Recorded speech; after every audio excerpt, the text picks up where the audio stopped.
twongeye kubaramutsa inshuti bakunzi ba Iris Rwanda Limited, Iris Rwanda TV, Iris Rwanda Online Radio, Iris Rwanda cyangwa se Ficus TV, mwe muduteze amatwi muri hirya no hino mu gihugu. Nongeye kuguruka muri rya jwi rituje mumenyereye, mba nitonze cyane kura ko manakiriye bamwe mu bantu baduhesha umugisha bakadusabira ku mwana nijoro, bakatumenyera ibidukwiriye ibidutunga iminsi yose. Nakiriye abantu batatu bose babazungu. N'abazungu bakaba turabirabura kadiheri iburyo ibumoso bwanjye mutanye mutwibwire. Murakoze, amazina nitwa Vena ngeri inshuti. Ndi umuririmbyi, ndi umuhanzi, ndirimba indirimbo z'Imana. Kandi umukkinnyi? Oya. Ntabwo ndi umukkinnyi. Ntabwo uri umukkinnyi w'umupira cyangwa filime cyangwa filime haraho njya mpurira nazo. Njya nzandika ngakina. Warubyakanye. Nuko ubu ngubu nyine atari byo byangenzaga ubu ngubu. Byose tubireyo. Nkuko nabivuze, ndi umuririmbyi w'indirimbo zihimbaza Imana. Nkaba nkina na filime. Umva ari ibyo. Okay, ni Vena ngeri inshuti. Akazina k'ubuhanzi? Nayo ngayo nta rindi ry'ubuhanzi. Tubwire muri yo buhanzi sasa.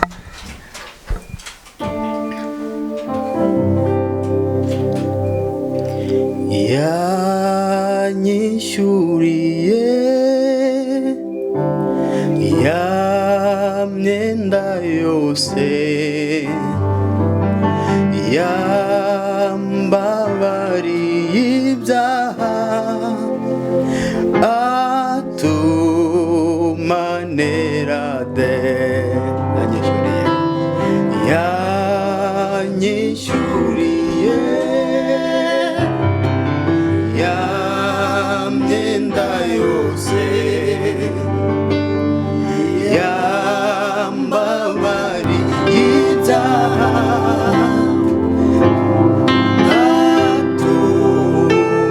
atumanera de. Ni ufite imbaraga zihagije rwose zo gukiza ababembe, zigakiza umutima. Ni ufite imbaraga zihagije rwose zo gukiza ababembe, zigakiza umutima. Yanyishyuriye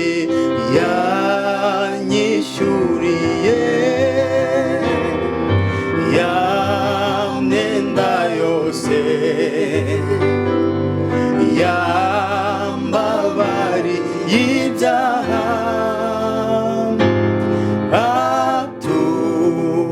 atumanera de. Singiri kizamura nibesherejweho n'ubuntu bwawe gusa, nezwa n'amaraso de. Singiri kizamura nibesherejweho n'ubuntu bwawe gusa, nezwa n'amaraso de. Yanyishyuriye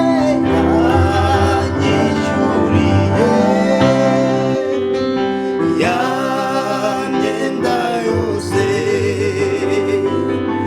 yambabariye ibyaha, atumanera de.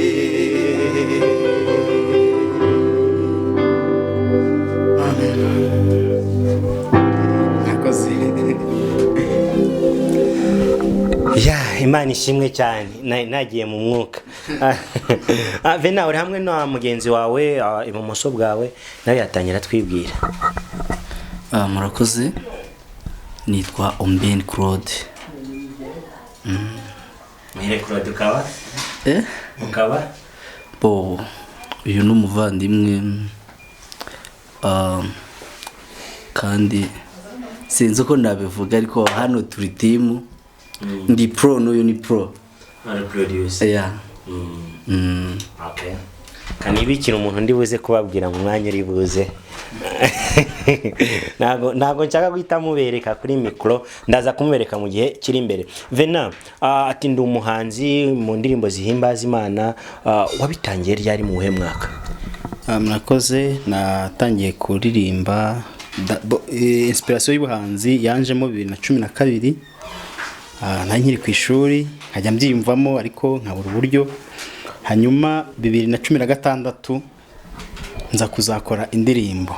Nakoze indirimbo ntago yahimbazaga Imana ariko yarataga ikigo cy'ishuri ahantu nakoraga. Hanyuma rero ibyo byose byabayeho mbere yaho nari ntarakizwa. Aho mariye gukizwa ntangira kuririmba indirimbo zihimbaza Imana guhera 2017 nibwo zatangiye kujya hanze.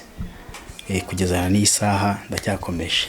Ubundi umuntu wumvise Vena bwa mbere wakubaza Vena ni muntu ki, mwibwire muri make? Murakoze, Vena nitwa Inshuti Vena nkuko natangiye mbivuga. Ndi umugabo, ndubatse, mfite umudamu n'abana 2. Ndi umukristo, nsengera muri ADPR, nsengera kumuhoza. Nkaba ndirimba indirimbo z'Imana nkuko wabivugaga. Hari naho njya mpurira na filime nyarwanda, ngira ngo abanzi kenshi banzi kuri Komeza Media TV bajya bahasanga filime Ukwihorera. Hari indi twakinaga yitwa Inyegamo, ariko cyane nisanga mu ndirimbo zihimbaza Imana kuko ndi umukristo. Katugaruka inyuma gatoya, Vena atarakizwa, Vena ari muntu ki? Vena atarakizwa yari byamuranze mu gihe cye cy'ubusore. Birumvikana buri wakijijwe umaze gushaka. Yego, ntago nakijijwe maze gushaka. Nakijijwe nkiri n'umusore, ariko Vena atarakizwa nabayeho ndi umuprofeseri, nigisha segonderi, nakundaga football. Ariko noneho nkaba n'umutoza. Nkaba umutoza, nkabikunda cyane.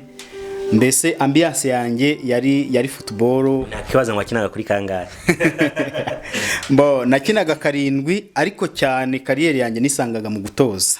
Nisangaga mu gutoza kuko ngira ngo nk'ahantu nakoraga, ikigo nakoragaho nigishaga mu karere ka Rutsiro. Hari amakipe menshi twajyanaga amwe yagiye atwara ibikombe za kupa Coca-Cola muri Tronkome.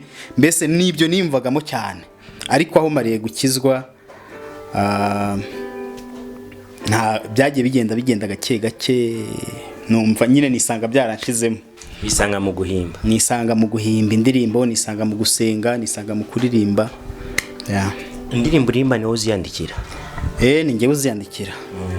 Kuva 2012 tweze 2021, imyaka hafi 7 irashize. Vena ari umukristo mu itorero rya ADPR, ari umuririmbyi ukorera Imana, ndetse akabakina no muri filime Kuyobokamana series, akabakina muri filime Inyegamo, igaragara zose kuri Komeza Media TV. Ushobora kujya ugasacinga, ndetse waba utarakora subscribe ukayikora, ugakora like, share na comment, ukaba ubafashije. Niwo musada bagusaba, ukaba ubateje imbere kuko bafite inyigisho nziza. Hari benshi nyuma y'ibihe twanyuzemo, nubwo nabangiye guhuza ibintu bidahuye n'ibyo mwanditsi. Nyuma y'amateka yarenze u Rwanda muri 1994, hari benshi bumvaga bakwihorera. Niko byari bimeze. Niko byari bimeze ko iyo filime biragaragara. Ni kuvuga ngo uburyo twayanditse n'ubundi gahunda twari dufite twari ugukangurira abanyarwanda ko kwihorera atari wo muti, ko batagomba kwihorera. Ko nyine dushingiye ku mateka y'igihugu cyacu. Ariko ngize ngo nkosore ho gatoya, haraho mwaye muvuze ngo nakijwe guhera 2012. Guhera 2012 nibwo natangiye kwiyumvamo guhimba. Ndavuga muzika. Ariko gukizwa nyirizina nakijijwe guhera 2016. nayimuze muzika igihe wayitangiriye ukora indirimbo yo kwishuri. Yego nicyo gihe nagira ngo atagira ababyumva nabi. Icyo gihe guhera 2012 deja niberaga muri kariyeri ya football. Hari wahita kurikira kino kiganiro akavuga ati 2012 twarakinanaga kandi imisatsi hari ukuntu narayigize ibintu nk'ibyo ngibyo. Turaza kukugaruka abantu batagira ngo uri wenyine. Bambwiye kuri hamwe na producer, bamwe mu bantu batumenyera indirimbo bakatumenyera umuziki mwiza uranguruye uryoheye amajwi ariko ufite isoni.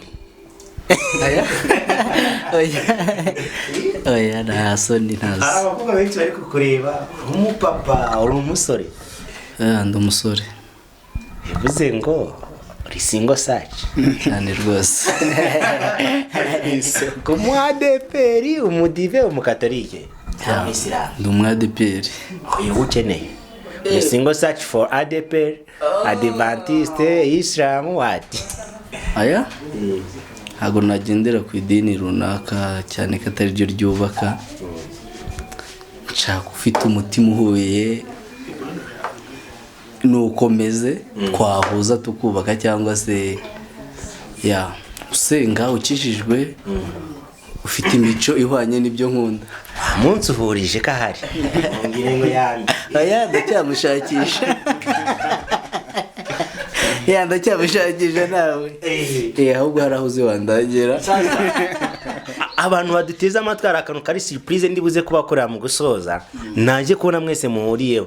Uko gikatekereza reba akantu muri batatu nakire muri studio. Hari ikintu ukora mwese muhuriyeho. Reba ariko acting urebe byo ni bumoso.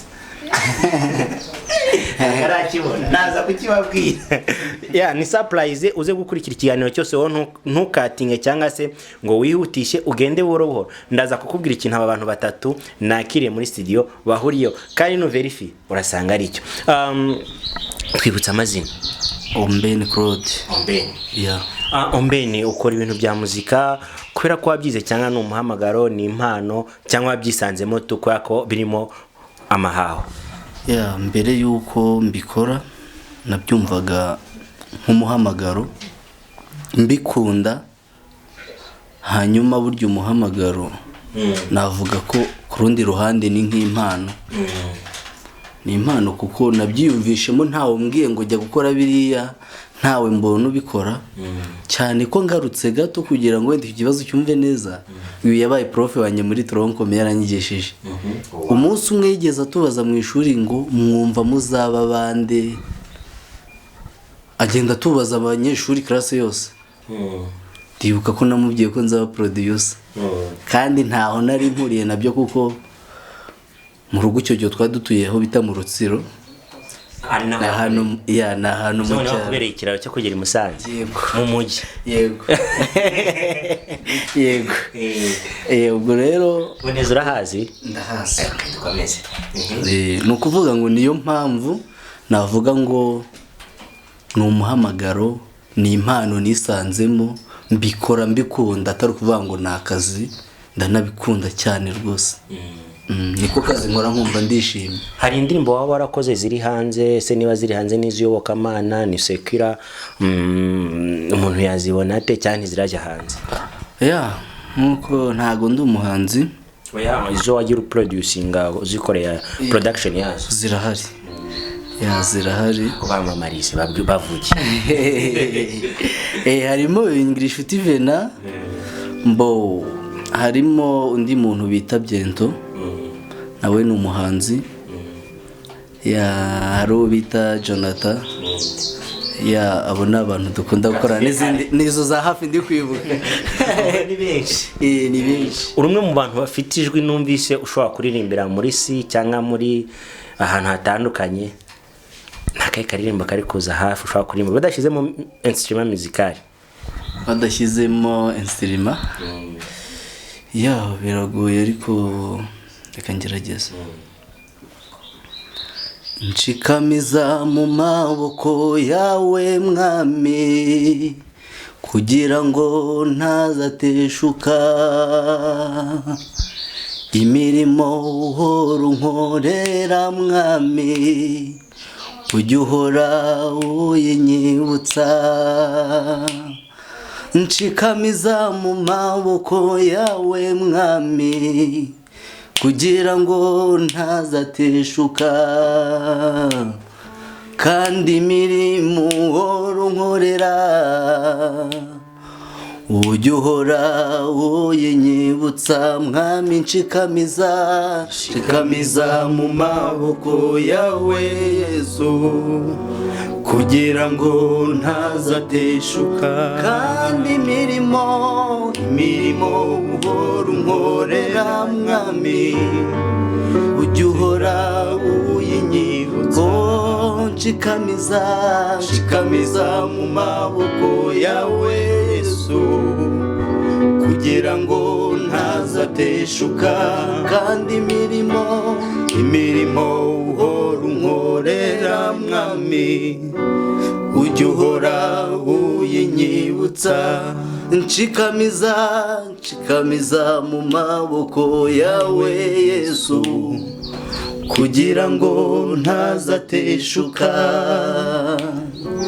imirimo uhora unkorera mwami ujya uhora uyinyibutsa mwami nshikamiza mu maboko yawe Yesu kugira ngo ntazateshuka kandi imirimo uhora unkorera mwami ujya uhora uyinyibutsa.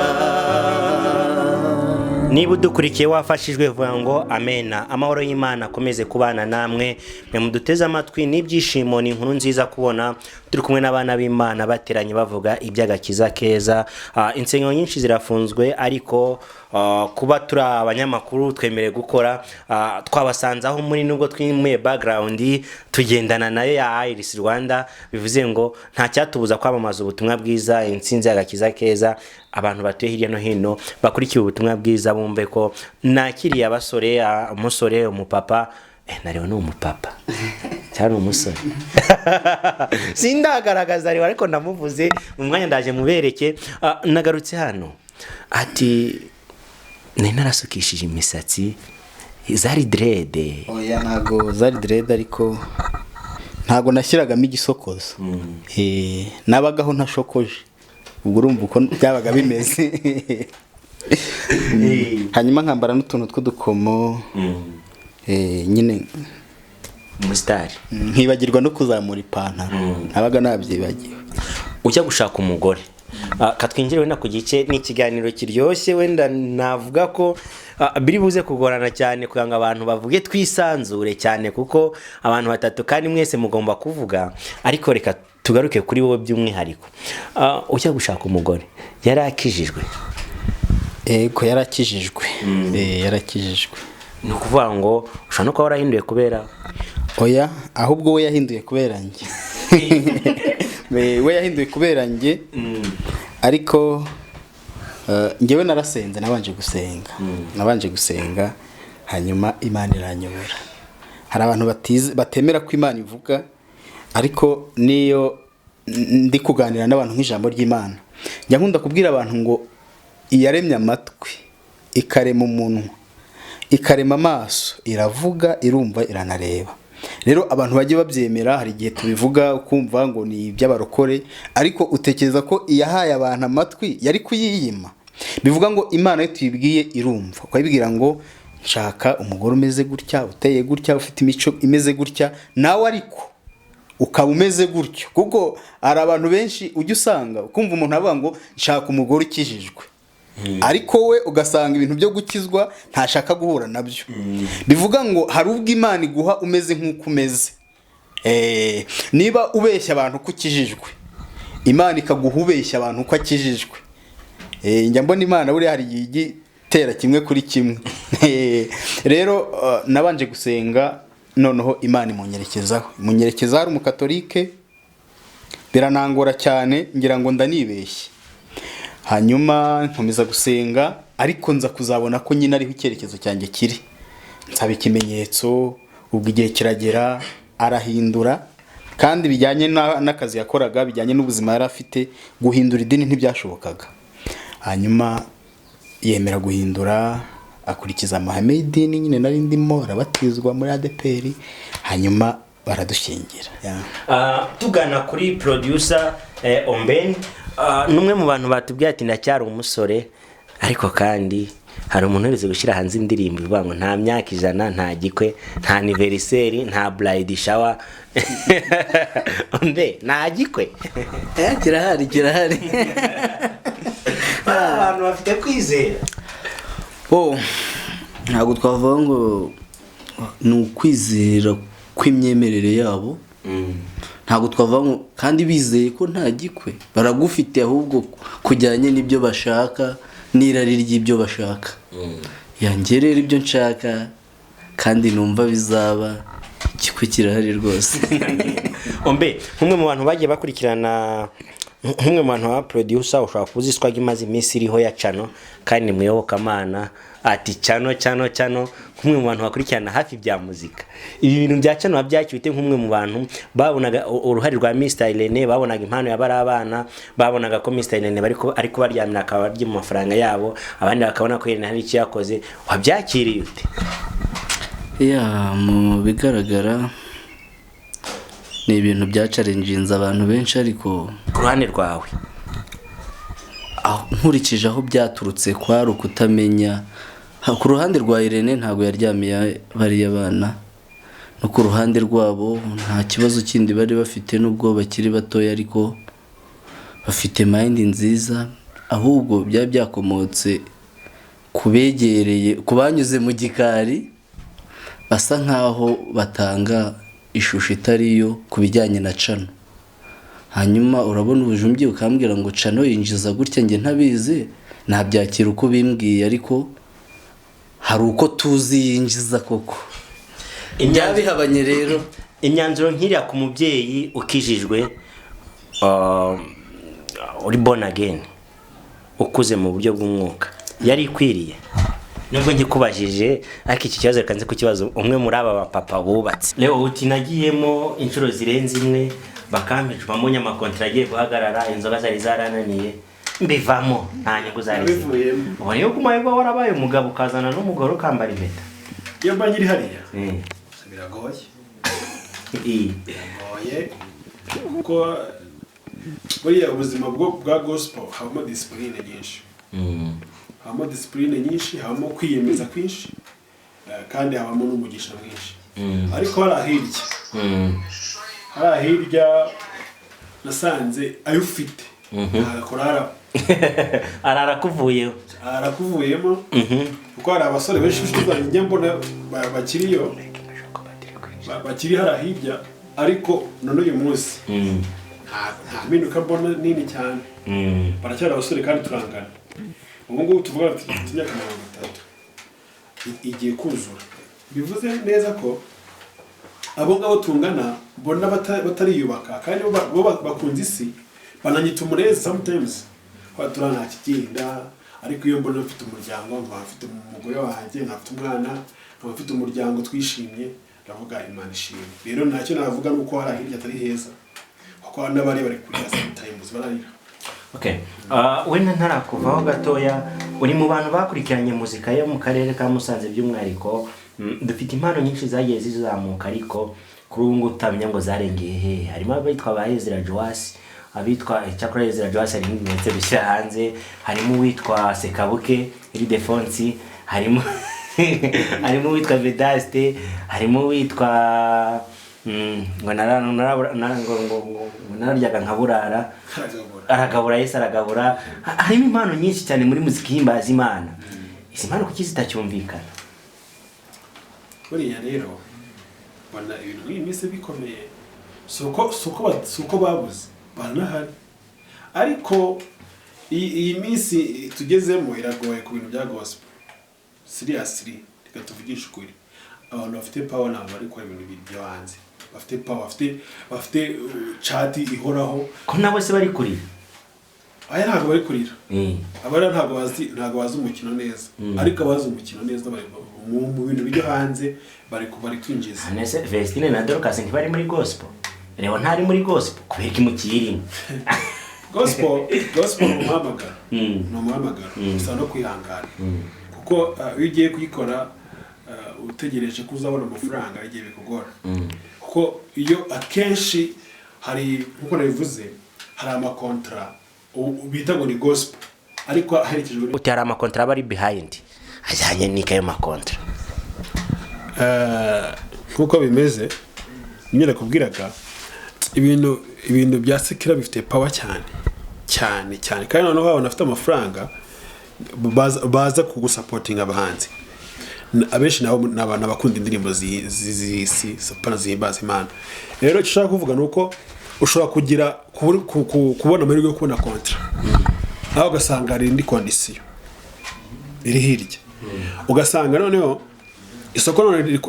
isoko rinini riri kwikundira sekira bakavuga ati uzinjiza angahe bitewe n'ibyo ushaka kwamamaza nk'urugero ushaka kwamamariza ikintu ushobora kubona amahirwe yo kwamamaza muri Bralirwa rwawe gusa wakora gospel ukamamaza cyangwa wenda wamamaje Fanta ahubwo bavuze singo bamaza wenda Primus cyangwa se bamamaza Skol irayi isembuye uri mu gospel birakugora kandi tubona ko abahanzi benshi bo muri sekira bamamaza ibyo bintu usanga bafite amakontra usanga bari kwamamaza udukingirizo bitandukanye so rero muri gospel iyo ugiye kwikora bisaba kwiyemeza no kwemera ingaruka z'ubukene zishobora kugufata ntekereza ko ahubwo ni imbaraga zagashizwe mu buryo bw'abantu bakora ibintu kuko dufite ibinyobwa byinshi bidasembuye za Coca-Cola amaoranje amasitro amajuice atandukanye twakabaye dufata intambwe tukaja kuyamamariza kwanga barakwete hamwe ku bwinshi ahubwo ntiyaba ari intege nkeya z'abagospeli mu gukangurira abo bantu kwa baza kwamamaza ibikorwa byabo oya ntago intege zabo kuko nabo babifuza kujya kuzamuka ariko usanga nakubwiye ngo iyo company je nk'umuntu wamamaza wenda urugero akabamaza Fanta wa muntu uri indirimbo zisanzwe ushaka kwamamaza Fanta bigakunda ariko bigakunda kuko hose abahari ashobora kuboneka muri Fanta ashobora no kuboneka muri byeri so ubwo rero usanga n'ubundi uko bafite za mbaraga bafite power bafite chat nini cyane nibo bagira gute nibo bihera amasoko urumva rero nibyo navuga gusanga bari abantu bakora ziranganda nabo rimwe na rimwe bishakira iki isoko ntago bishakira umuntu ufite hit yes ngira ngo ngaruke kuri Vena gatoya urumwe mu bantu nagarukaho cyane imyaka 10 muri muzika ni myinshi kuko ubona ko ngahitanga 2011 icyo gihe nari mu mashuri nibwo nangiye muri secondaire nibwo top 5 say yari ifite slogan ivuga ngo my talent my business my talent abana bagize gutya bavukiye mu maso yanyu bavukana impano yo kuririmba berekeje mu mujyi wa Kigali babonye umuntu bamanaginga iyi si weakness y'akarere ka Musanze mu bashoramari nabitwa ko bareberera muzika nabitwa ko bazamura impano kubona Vestine na Dorcas bari mu maboko yabitwa ngo bazi kitwa muzika ariko umunyakigali akagira cyakaba ari uvumbura impano yabo bwa mbere twabona muri Kigali twakabe tubabona mu maboko y'Abanyamusanze ntago ari weakness ahantu hose uzahazamukira niko ubuzima bumeze ushaka kuvuga ngo nzakorera rero muri Musanze ariko utari uzatumbagirira ugasanga nimba umugisha uri Kigali ushidutse bageze Kigali kuko n'ubundi ntago batangiriye Kigali bari abana nibyo tujye byamenyekana bakiri Musanze bivuze ngo rero kuba baragiye Kigali ni wa mugisha bakurikiranye noneho bageze ni Kigali bagira amahirwe bahura n'umuntu arabafasha kandi nzi neza ko no kubafasha kwabo ni wa mugisha nyine Imana baragupangiye comment kuri Vestine na Dorcas courage batera imbere barushaho kwamamara ahubwo bagere no muri East Africa bagere muri Africa bagere ku isi hose njye ndabakunda hari umuntu avuze ngo barayoboye muri Musanze barayoboye mu Rwanda barayoboye ndetse mu minsi iraza bakomeje kubyitwamo bahagana neza ku rwego mpuzamahanga ariko hari umuntu deretse kwa narambwa ngo barenzeho bose muri Musanze barabaza nko ku mwanya wa 10 wabashyira ku mwanya wa kanga Vestine na Dorcas so nibyo nakubwiraga ngewe iyo ngiye muri angle ya gospel umuntu wese abashoboye kuko Imana ireba umutima nimba iri kubona Imana iri kubona ukuntu umutima wari ari mwiza bashobora kuba ari abambere rwose ariko ushobora no kuririmbira ushobora no kuririmbira Imana yo ugasanga ari ukuntu wibeta ariko icyo kuvuga kuri bo rwose nta mico mibi baziho kugeza kano kanya. Kandi ikindi nabavugaho uri kunderanje sorry icyo twabana n'abantu twagiye nandi kuvuga ko aho bageze ntabwo navuga ngo bararenze cyangwa barayoboye, ahubwo kuko burya nemera neza ko nimba umuntu ashaka kuzamuka mu buryo bwa spirituel agomba guca bugufi. Iyo umuntu amubwiye ngo arayoboye agishyira hejuru, satani atajya gutya akubita hasi. Rero cyane nabwo ni ukomeza bagaca bugufi, kuko Imana iri kubashakira ikuntu bizabatumbagiza. Niko navuze ko mbakunda, izabatumbagiza bagere hejuru, ariko niba komeza guca bugufi niyo nama nabagira. Naho ubundi kuyoboraho bazahora bayoboye, basange n'abandi barabayoboye, ni ukujya bahora basimburana, kandi ntibakifuze ko bagera hejuru gusa basize abandi. Bagende bagira gute, bose bari umurimo w'Imana. Okay, tugaruka kwa Vena, hari indirimbo muherutse gukorana mwanashize hanze, turaza guhera iwawe ducurangira, ubwo maka twageze kwa Vena n'indirimbo tuzamuka. Vena ugiye kutunyurizaho ako gace k'indirimbo, niyo washyiraho igitero na refle byaba bihagije, ubundi reka twizamukire niyo ndirimbo turamye kandi duhimbaze Imana. Hari icyo bitwaye? Ntacyo bitwaye.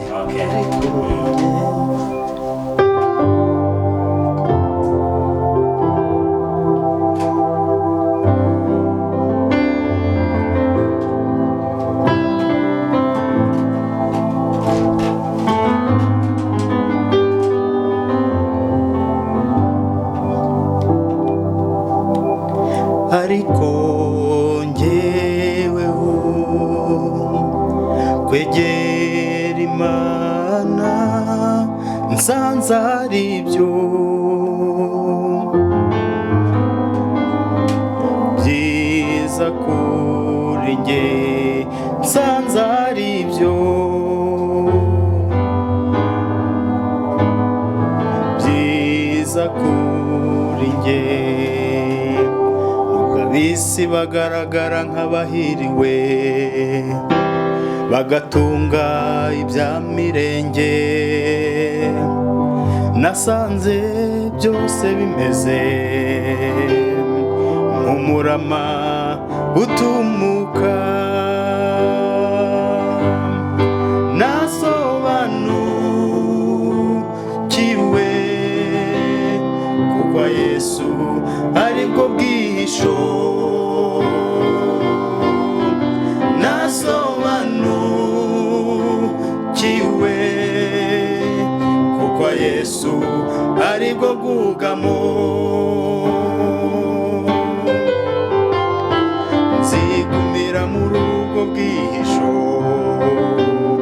kuko ariho hampesha amahoro. Nzigumira muri ubwo bwugamo kuko ariho hankingira imvura. Ngewe nzigumira muri ubwo bwihisho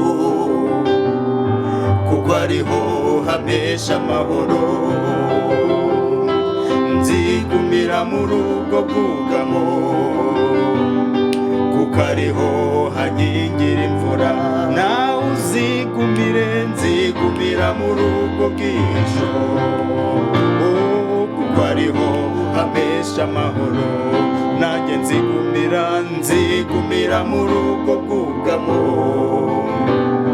kuko ariho hankingira imvura.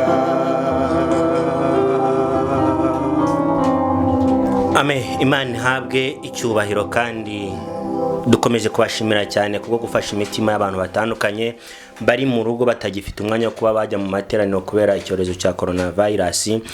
Vena, uri umwe mu bantu bakina amafilime ndetse anyura kuri Komeza Media TV. Tunakangura abantu kuba bakora like, share, comment, bakora na subscribe, baje bakayisura bakareba n'indirimbo zawe niho zinyura. Ego niho zinyura. Hari izindi mbuga nkoranyambaga wabukoresha nyuma ya Komeza Media TV? Nkoresha Instagram, nkoresha Twitter na Facebook bakazimenya. Hose ni Ngira Inshuti Vena. Okay. Ngira Inshuti Vena. Mbibutse ko ukeneye kunywa ugashyira icyaka. Ntabwo ndi buvuge igisembuye uyu munsi, ndavuga ikidasembuye kuko ndi hamwe n'abarokore. Wasoma ijambo mubasha, cyengerwa mu Gashyangiro mu karere ka Musanze. Ni ikinyobwa kidasembuye, bagira n'agasembuye ariko ko sindi buze kukavuga, nzakavuga ubutaha. Yes, ikindi ukeneye kurya neza umunyamaresitora azaba yafunguwe, uzajye kuri Repair Restaurant uzarya utunge utunganirwe. Ushoboye gusura amacano meza ariho ibiganiro byiza, sura Ikirenga TV mu karere ka Musanze, usure Empire TV, yose ni amacano ari mu karere ka Musanze kandi arimo arakora neza, ari gutanga ibiganiro bitandukanye. Wasura Ficus TV, wadusura kuri Iris Rwanda Online Radio, uzasanga imiziki itandukanye, Iris Rwanda TV, Iris Rwanda Limited, Iris Rwanda Comedy. Ibi byose byamaze gufungurwa kugira ngo dushimishe abakunzi bacu batandukanye. Ukeneye gukora indirimbo nziza ifite amashusho meza, tugane kuri Iris Rwanda Limited, tuzagufasha. Aha twicaye muri studio, twayimuriye mu rugo rw'abavandimwe kubera ko mu gihe cyo kugenda niguma mu rugo, nta muntu wemereye kugenda, gahunda niguma mu rugo. Ariko kubera ko turi abanyamakuru nyine turiyaranja tukagenda n'amaguru mpaka tubagezeho. Ngira inshuti Vena, intego yawe muri muzika yo kuramya no guhimbaza Imana ejo n'ejo bundi hazaza ni iyi? No gukomeza nyine kubibamo. No gukomeza kubibamo, kereka mu gihe umuntu azaba atagihumeka, kubera ko nkuko tubiririmba nyine nta handi wabona ubwihisho, nta handi wabona ubwugamo. Hari umuvugabutumwa ujya ukunda kubivuga, avuga ngo zone zose ziranyerera, ngo kereka muri Yesu niho honyine wabona ubwihisho, ubwugamo. Rero ababashije kuhabona neza, ababashije kuhinjiramo neza bakumva uburyohe bwaho, nta wakwifuza kuhava. Rero intego yanjye no gukomeza guhimbaza Imana, nkaramya Imana uko nshobojwe, kandi nyine uko bukeye nuko bwije umuntu agenda ahora asenga kugira ngo Imana ikomeze igiduha imbaraga. Ndaza kukugarukaho dusoza gato, kankaruke kuri Omben, umujeni wacu, umusore wacu witegura gupropoza, cyangwa se mbe wemera ibintu byo gutera ivi? Aya mavi yanjye azapfukamira Imana yo mu ijuru gusa. Umunsi umwana yagize atya agapfukama, ntabwo uzambara iyo mpeta. Wazapfukame, ni imyumvire ye, n'uburenganzira bwe, ariko jewe ntabwo nzatera ivi. Nzabikora mu bundi buryo bugenwe bwiza buzanezeza njye n'abantu, ariko ibyo ntabwo mbiteganya guterera ivi umukobwa. Amavi yanjye niyo gupfukamira Imana. Yes, ngiye kugana kuri Leo gatoya mubaza ikibazo kimwe, ngaruke kuri Vena adusoreza. Ariko kimwe nababwiye ngo surprise y'abantu y'icyo bahuriyeho bose, aba babiri muri kubabona, murebe ku misatsi yabo, style y'inyogosho bifitanye isano, ntawe wasanga ni gipara. Atuje kuri Leo nawe murasanga buri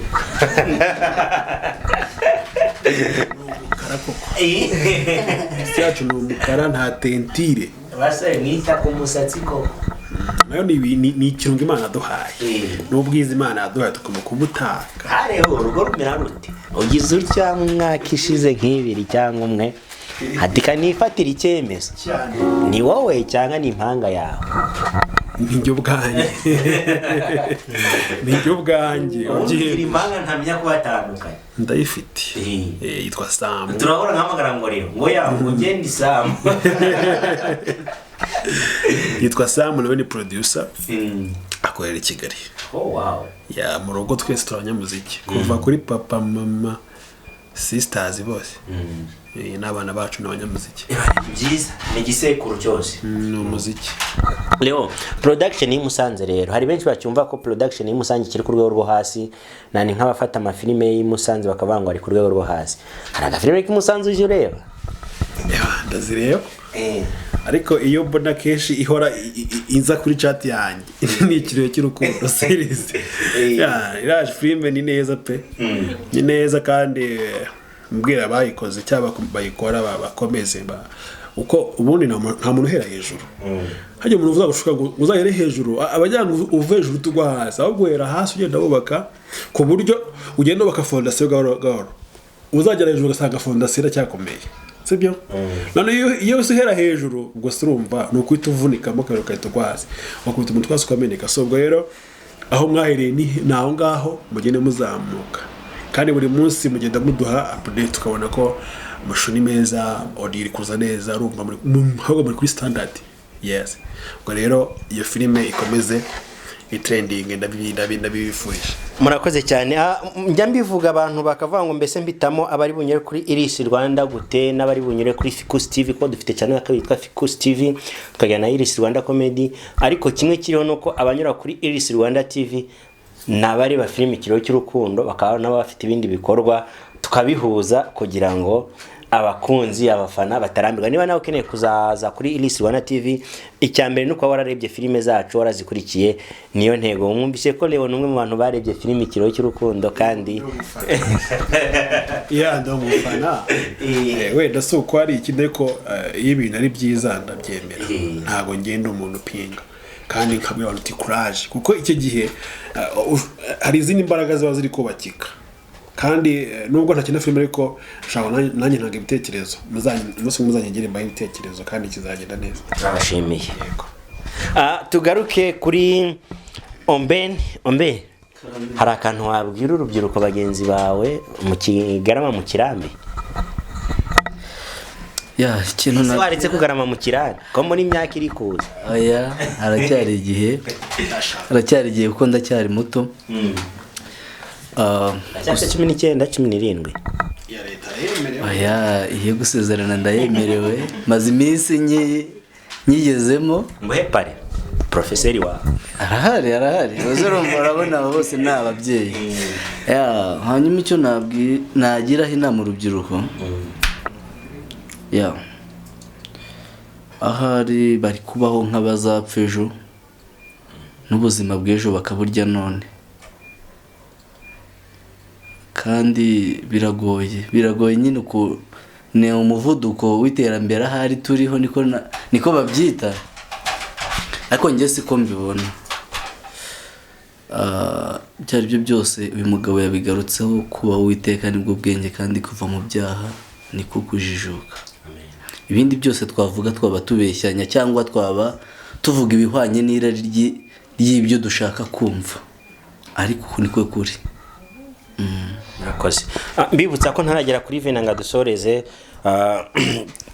Ukeneye gukurikirana amateraniro ya ADPR, jya kuri ADPR online buri ku cyumweru kuva 2:00 abari kunyuraho online. Ubu n'ubutumwa bwawe mfite kugira ngo mubagezeho.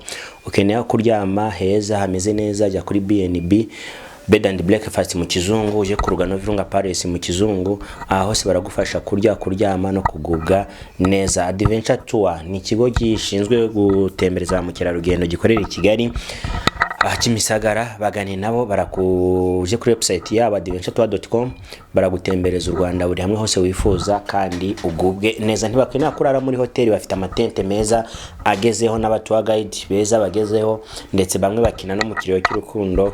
Muzababona bitwa ba Jamari, abitwa ba Goreti, abitwa ba Tony, muzababona bari kubatembereza mugubwe neza. Ukeneye gutera inkunga cyangwa se gusapotinga bamwe mu bakinyi ba filime, duhamagara kuri 0784 Radio ya Iris Rwanda Online Radio mu minsi mike mu kwa munani nko mu matariki 9 ishobora kuza yafunguye imiryango program. Niba ukeneye kwitera inkunga kwa nkomeze ikore, nayo duhamagaye kuri iyo nimero maze kubabwira, cyangwa se twandikiye kuri irisrwanda@gmail.com. ibintu byose bikomeze kugenda neza kugira ngo turusheho kubaka no kuzamura impano zari zarahejejwe mu ntara, kuko dufite impano nyinshi. Kiro cy'urukundo twatanye turi abantu bageze kuri 49 muri bamaze kubona occupation mu mujyi wa Kigali. N'ubutsinzi n'ubundi butwari, twavuga ngo Imana ikomeze kwagura no kurembera. Rero tuvuye ngo impano zikiri hasi turacyazikeneye, ubu tugezaho gufata impano kwa ngo tuyirere igeraho kuba yakwibeshaho kandi yitunge. Vena, nk'umwe mu bantu bakora filme, mu bantu baririmba, mu bantu b'abapapa bubatse kandi bakurikiranye filime ikiriyo cy'urukundo, ndagira ngo yego ubukwe bugiye kuba bwa Bubu na Tony uzabutaha. turabwiteze cyane. Okay. Hari ubutumwa wawe ufite ku mutima wawe nyuma y'indirimbo washize hanze? Ubutumwa n'abafite icyambere no kubashimira Iris Rwanda, muratunezeza. Filime ikiriyo cy'urukundo, ngira ngo hari umugani bajyaga baca kera bavuga ngo nutemera kunga urukwavu ruryoha, ngwenda ngo yemera ko ruzi kwiruka.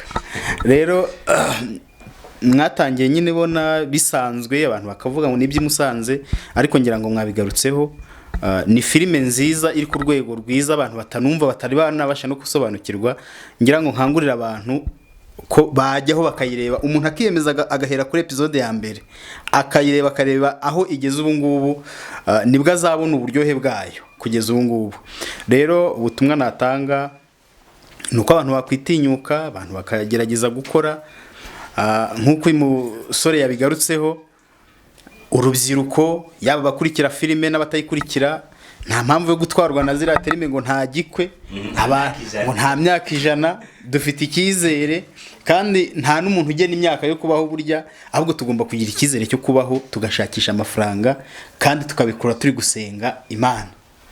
Numva rero ari icyo navuga, ariko n'ubundi nkangurira abantu kudushyigikira, gukurikira indirimbo zacu na filime, komeza Media TV, izo filime ziriho, indirimbo ziriho, numva ari ibyo navuga. Iyi filime kwihorera twizere ko mu minsi mike iraba igarutse igakomeza.